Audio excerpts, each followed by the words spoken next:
मेरो जिन्दगीको पलहरू अचम्मको रहेछ जिन्दगीको पलहरू। न गर्छु भनेको केही हुन्छ यहाँ, न मनले सोचेको केही पुग्छ यहाँ। मानिस भएर जन्मिएपछि जीवनमा हरेक कुराहरूको भोगाइहरू भोग्नु पर्दो रहेछ जीवनमा। मलाई मेरो जिन्दगीले नै सिकाएको छ। जन्मिएदेखि आजको दिनसम्म भोगेका केही खुसी अनि केही विडम्बनाहरू छन् मेरो जीवनमा। सुनेको थिएँ दुःख भनेको जीवनमा कहिल्यै साथ नछोड्ने साथी हो, अनि सुख भनेको क्षणिक पाहुना हो जीवनको। हिजो बाबा आमाको काखमा रमाउँदा लाग्थ्यो यो मात्र भन्ने कुरा हो, तर साँच्चै रहेछ भोगेपछि थाहा भयो।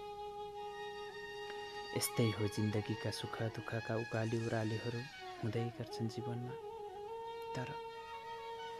तर आज सम्झिन मन लागेको छ मेरी मायालाई, अनि लेख्न मन लागेको छ केही शब्दहरू मेरी मायालाई।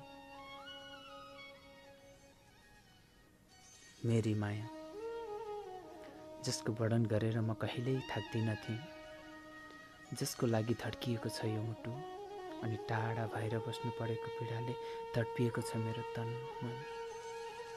मेरी माया। उनीसँगको पहिलो भेट कुन थियो त्यो त मलाई सम्झना छैन। यति मात्र मलाई सम्झना छ, हामी सानैदेखि एउटै स्कुलमा पढेको साथी हौँ।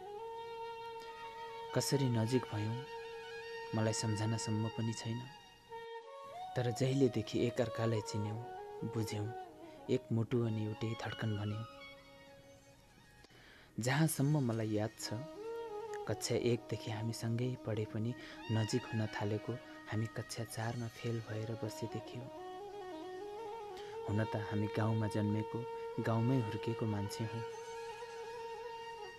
गोर्खा जिल्लाको एउटा विकट गाउँ अनि साधारण परिवारमा जन्मेको हामी स्कुल जान पनि 1 घण्टाको बाटो उकाली ओह्राली गर्दै हिँड्नु पर्थ्यो। हामी साधारण परिवारको मान्छेलाई सजिलो कहाँ थियो र? आनन्दले पढेर पास हुनलाई निकै मेहनत गर्नु पर्थ्यो।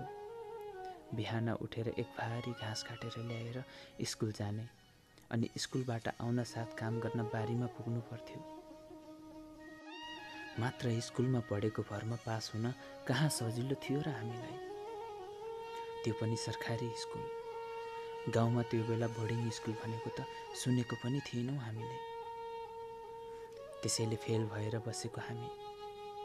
पीडा मेरो मात्र होइन, उनको पनि त्यस्तै थियो जति मेरो जीवनमा थियो।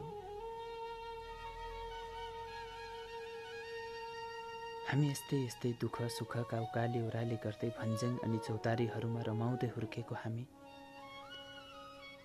खै के थियो उनीमा त्यो गुण? उनीलाई मेरो कुन कुराले मन छोयो थाहा छैन। तर एकअर्कालाई नदेखेसम्म, नभेटेसम्म, स्कुल जानसम्म पनि मन लाग्दैन थियो। गाउँ हाम्रो भिन्न थियो, समाज हाम्रो एउटै थियो, र पढ्ने स्कुल एउटै। उनी तल्लो गाउँबाट आउँथिन्, म माथिल्लो गाउँबाट झर्थेँ। भेट्ने हाम्रो देउराली भन्ज्याङ थियो, जहाँ भेटेर हामी सँगै जान्थ्यौँ पढ्न, अनि सँगै फर्किन्थ्यौँ, र त्यसै भन्ज्याङबाट छोड्थ्यौँ अर्को दिन छिट्टै आऊ है भन्दै।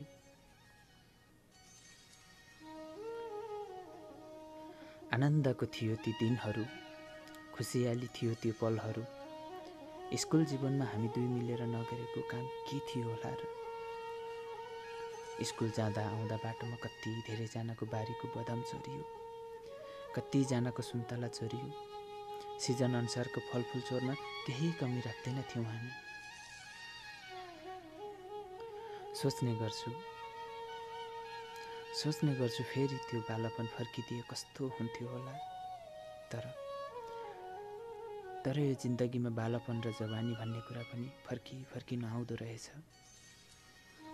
घरबाट कसैलाई नभनी रातिको समयमा धेरै टाढा टाढासम्मको जात्रामा पनि पुगिन्थ्यो। बिहान उजेलो हुनु अघि घर आइन्थ्यो, तर कसैलाई थाहा हुँदैन थियो। उमेर बढ्दै गयो, जवानी चढ्दै गयो। उमेर र जवानीसँगै हाम्रो माया पनि झन झन गहिरो हुँदै गयो। यो उमेर र जवानीसँगै हामीले त्यसै गाउँमा बसेर कक्षा 10 पास गऱ्यौँ र गाउँमा 10 कक्षाभन्दा माथि पढ्ने स्कुल थिएन। पढ्नको लागि सहर नै जानु पर्थ्यो। तर सहरमा गएर पढ्ने हाम्रो इच्छा भएर पनि सम्भावना थिएन। उनको घरमा छोरीले 10 पढी। अब छोरीलाई सहरमा राखेर पढाउनु हुँदैन, अब बिहे गरिदिनुपर्छ छोरीको भन्ने मनस्थिति बाबा आमाको थियो। तर मेरो पारिवारिक आर्थिक अवस्था कमजोर भएको कारण सहरमा गएर पढ्न सकेनौँ हामी। पढ्ने इच्छा ठुलो थियो। हो, पढ्ने इच्छा ठुलो थियो हाम्रो, तर सम्भावना एकदमै कम थियो। उनको घरमा अब छोरीको बिहे गरिदिनुपर्छ भन्ने कुरा हुन थालेको थियो। तर यता मेरो अब छोरा विदेश जानुपर्छ, पैसा कमाउनु पर्छ भन्न थाल्नु भएको थियो परिवारले। हाम्रो यो रमाइलो बालापनदेखिको खुसियाली जीवनमा निराशपन त त्यति बेला आयो जुन बेला उनको घरमा बिहेको कुरा चल्यो। उनको बिहेको कुरा चलेपछि म उनलाई माया गर्छु, उनीसँग बिहे गर्छु भनेर जान पनि सक्दिनँ थिएँ। किनभने त्यति बेलाको समयसम्म पनि हाम्रो गाउँ समाजमा अन्तर्जातीय बिहे हुन दिँदैन थिए र जातीय भेदभाव नहटेको कारण खुलेर हात माग्न जान पनि सक्दिन थिएँ। हाम्रो जात मिल्दैन थियो। उनले बिहे गर्न नमान्दा जब हाम्रो परिवारले हाम्रो माया र सम्बन्धको बारेमा थाहा पाउनु भयो, हाम्रो दुवै परिवारलाई यो कुरा स्वीकार्य भएन।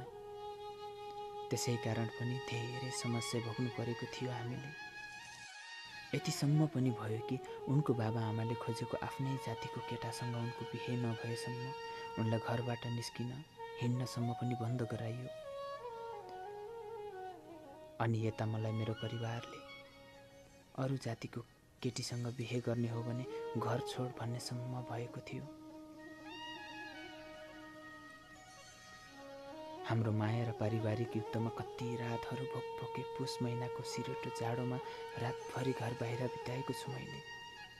कहिले परालको टोवामा घुसुल्टिएर रात बित्यो त कहिले गाईगोठको कुनामा। गाउँघरको अल्लारे न थिएँ। कति दिनहरू भोकभोके काटेँ उनीलाई आफ्नो बनाउने यो पारिवारिक युद्धमा। जसो तसो मेरो घर परिवारलाई मनाएँ, तर उनको परिवारलाई मनाउन नसक्दा उनको बिहेको कुरा अन्त चल्दै गर्दा मैले उनलाई भगाउन बाध्य भएँ र हामी घर छोडेर सहरमा बसेर पढ्दै गरेको मेरो एउटा गाउँको साथीकोमा पुग्यौँ। सहरमा साथीले हामीलाई धेरै सहयोग गर्यो, किनकि उसलाई हाम्रो मायाको बारेमा राम्रोसँग थाहा थियो। यता घरमा भने दुई परिवारको बीचमा युद्ध चल्दै थियो। त्यसैले हामी सहरमै बसेर केही काम गर्न थाल्यौँ। उनको पढ्ने इच्छा भएकोले उनलाई कलेज भर्ना गराएँ र मैले काम गर्न थालेँ। तर गाउँमा हुर्केको म काम केही जानेको थिएन। पढाइ पनि खासै कहाँ थियो र त्यसैले राम्रो जागिर खान सक्ने योग्यता पनि थिएन। दुवैजनालाई पढ्ने इच्छा हुँदाहुँदै पनि हाम्रो आर्थिक अवस्थाकै कारण उनलाई मात्र पढाउन सकेको थिएँ मैले। पछि बिस्तारै मेरो परिवारबाट पनि राम्रै साथ दिन थाल्नु भएको थियो हामीलाई। तर सामान्य परिवारको मान्छे घर परिवारको पनि जिम्मेवारी उठाउन पर्ने छोरो भएको हुँदा त्यहाँ बसेर कमाएको कमाइले हामीलाई गाह्रो भयो उनलाई पढाउन अनि परिवार चलाउन। त्यसैले पारिवारिक सल्लाह अनुसार उनलाई सहरमै पढ्न छोडेर म विदेश जाने निर्णय गर्यौँ हामीले। र अरू विकल्प पनि थिएन हामीसँग। उनलाई सहरमा पढ्नकै लागि छोडेर म परदेश अरबतिर लागेँ। मेरो अरबको बसाइ दुखै गरेर भए पनि राम्रै थियो। उनको पढाइ पनि एकदमै राम्रो चल्दै थियो अनि गाउँमा घर परिवार पनि चल्दै थियो। सबैजना जहाँ जस्तो अवस्थामा रहे पनि खुसी थियौँ हामी। अरबको ठाउँ, गाउँको खासै काम नजानेको, पढाइ खासै नभएको मान्छेलाई अफिसमा बसेर कम्प्युटर चलाउने काम त कहाँ पाउन सक्थे र। हाम्रो नेपालमा गाई गोठ भने जस्तै अरबतिर मजरा भन्दो रहेछ, जहाँ भेडा अनि ऊँटहरू पाल्दो रहेछन् अरबीहरूले। मेरो काम पनि त्यसैमा थियो, भेडा अनि ऊँट चराउनु पर्थ्यो। खासै फोन सम्पर्क गर्न पनि मिल्दैन थियो त्यो ठाउँबाट। कहिलेकाहीँ फोन सम्पर्क हुँदा सबैसँग कुरा हुन्थ्यो, घर परिवारसँग। त्यो काम गरे बापत मनबुझ्दो कमाइ नभए पनि परिवारलाई खर्च पुर्याएको थिएँ जसोतसो। दुःखमा हुर्केको हामी दुःखै गरेर पठाएको पैसामा घर परिवार पनि खुसी भएको पाउँथे र म पनि परिवारको खुसीमा आफ्नो दिनहरू बिताउँदै थिएँ अरबमा। यसरी नै मेरो अरबको झन्डै 2 वर्ष बितिसकेको थियो र अब त नेपाल फर्किन्छु भन्ने सोच्दै थिएँ र मालिकसँग कुरा पनि गरेँ। तर मालिकले केही समय पर्खी अर्को मान्छे ल्याउँछु अनि जा भन्दै थियो।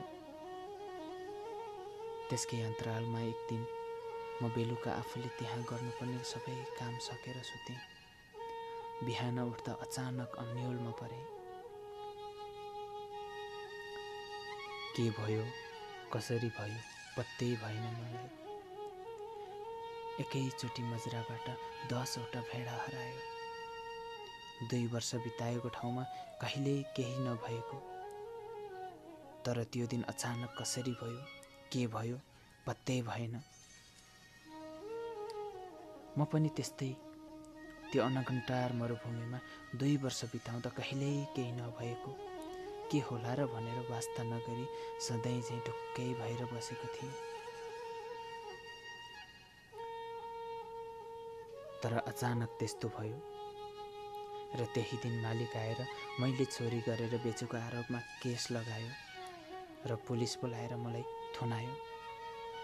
त्यसै त फोन सम्पर्क त्यति नहुने ठाउँमा बसेको म झन् अरब जस्तो ठाउँमा थुनामा पर्दा कसैसँग सम्पर्क हुन र मेरो बारेमा कसैलाई थाहा हुने कुनै माध्यम नै थिएन। म झन्डै 11 महिनासम्म अरबको जेलमा बसेँ। न मलाई सोध्ने कोही थियो त्यहाँ, न मलाई चिन्ने कोही। कसलाई सुनाऊ त्यहाँ आफ्नो व्यथा अनि कसरी भनौँ त्यो कठोर मन भएकाहरूलाई म निर्दोष छु भनेर। झलझली आँखामा दिनरात परिवारको सम्झना अनि परिवारको जिम्मेवार बोकेर आएको त्यो जिम्मेवारीले तडपाउँथ्यो मलाई। खुलेर रुन पनि पाउँदिन थिएँ मैले। न त मनको बहाव पोख्ने ठाउँ थियो। दिनरात तडपिएर बसेँ। 11 महिनापछि बल्ल कहाँबाट मन पलाएछ कठोर मन भएको अरबीको। सायद थाहा भयो होला उनीहरूलाई मैले चोरेर बेचेको होइन, चोरी भएको भनेर। मलाई जेलबाट नै सिधै नेपाल पठाइयो। जब नेपाल आएँ मसँग केही थिएन, न फोन न सामान, रित्तो थिएँ। केही नेपाली पैसा थियो मसँग जो नेपालबाट जाँदा फेरि राखेको थिएँ,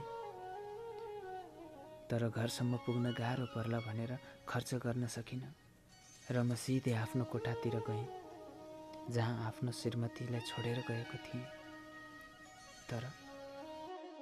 तर कोठामा जाँदा अरू नै भेटेँ र थाहा पाएँ त्यहाँबाट उनी 4 महिना पहिला नै कोठा छोडेर गएको कुरा। फोन सम्पर्क गर्न पनि माध्यम थिएन। फोन त कसैको मागेर पनि गरौँला, तर नम्बर कसैको थिएन। जुन मोबाइलमा थियो त्यो ल्याउन पाइनँ।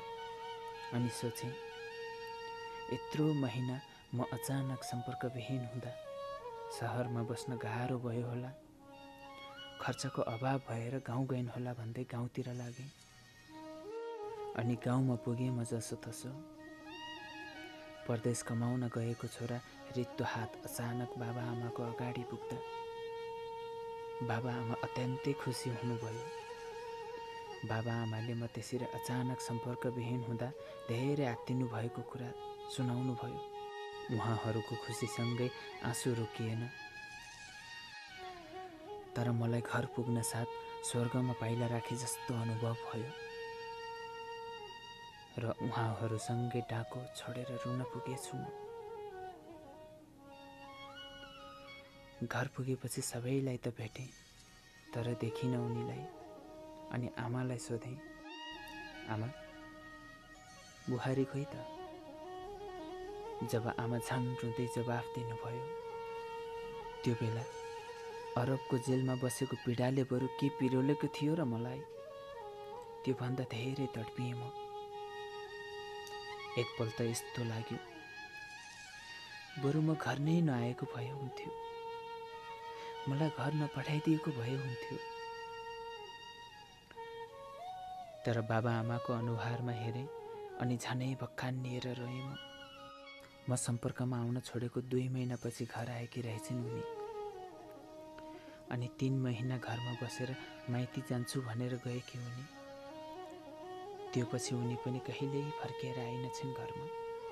मैले सम्पर्क नगरेको र मेरो बारे 7-8 महिनासम्म केही अत्तो पत्तो नभएकोले सायद हरायो, मलाई बिर्सिएछ, माया मार्यो भन्ने सोचेछन् क्यारे। तर म उता उनीहरूकै सम्झनामा पल पल तडपिएको कसले पो महसुस गरेछ र।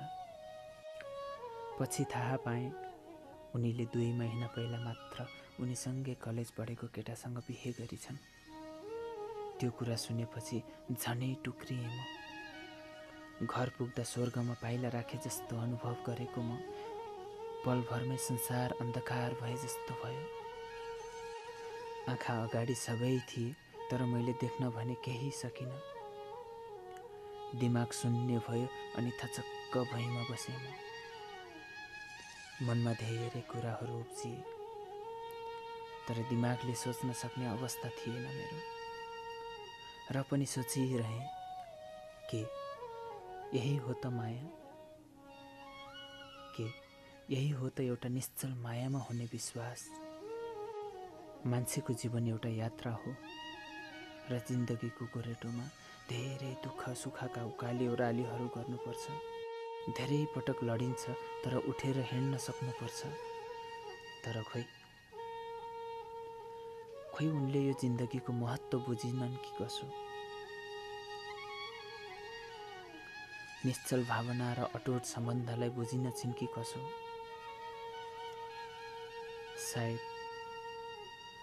सायद सुखै सुखमा रमाउनुलाई मात्र जिन्दगी भनिन्छ भन्ने बुझिछन् क्यारे। त्यसैले हाम्रो जीवनको यात्रामा हिँड्दै गर्दा परिस्थितिले केही अप्ठ्याराहरू आयो, उनले सामना गर्नु पर्थ्यो त्यसको।